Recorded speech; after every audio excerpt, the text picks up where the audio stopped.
असम की चुनावी सरजमीन पर झारखंड की सियासत की गूंज सुनाई देने लगी है।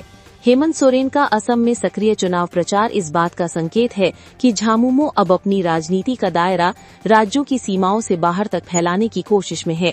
डिब्रूगढ़ जिले के तिंगखोंग और सोनारी विधानसभा क्षेत्र में जनसभा को संबोधित करते हुए हेमंत सोरेन ने सीधे तौर पर चाय बागान श्रमिकों और आदिवासी समुदाय के मुद्दों को उठाया। जल, जंगल, जमीन और अधिकार ये वही मुद्दे हैं जो वर्षों से झारखंड की राजनीति के केंद्र में रहे हैं। दरअसल असम के चाय बागान श्रमिकों का एक बड़ा हिस्सा आदिवासी समुदाय से आता है, जिनकी ऐतिहासिक जड़ें झारखंड, उड़ीसा और छत्तीसगढ़ से जुड़ी रही हैं। ऐसे में झारखंड की राजनीतिक सोच और सामाजिक संघर्ष की विरासत अब असम की राजनीति में भी प्रभाव डालती दिख रही है। हेमंत सोरेन ने अपने भाषण में मजदूरी, शिक्षा, स्वास्थ्य और जमीन के अधिकार जैसे मुद्दों को उठाकर ये संदेश देने की कोशिश की कि आदिवासी समाज सिर्फ वोट बैंक नहीं बल्कि राजनीतिक शक्ति है।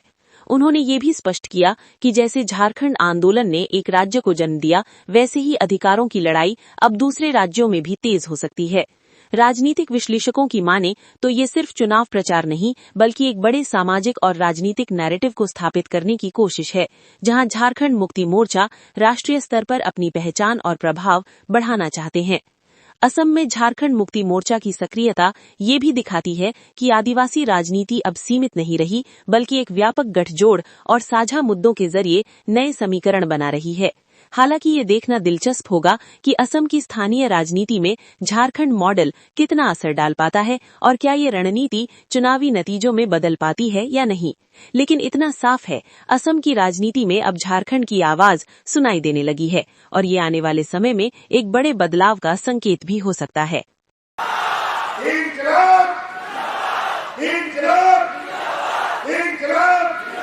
ये तो बहुत ही अजीब बात है। अलग अलग प्रदेशों में चाय बागान, कॉफी बागान है, वहां भी आदिवासी समाज के लोग जाके पता कीजिए वहां पर क्यों 700, 800, 900 मिलता है और यहाँ पर 200, 250 क्यों मिलता है? क्या यहाँ का इंसान नहीं?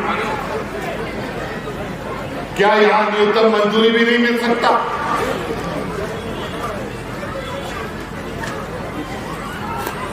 कहा जाता है पैसा?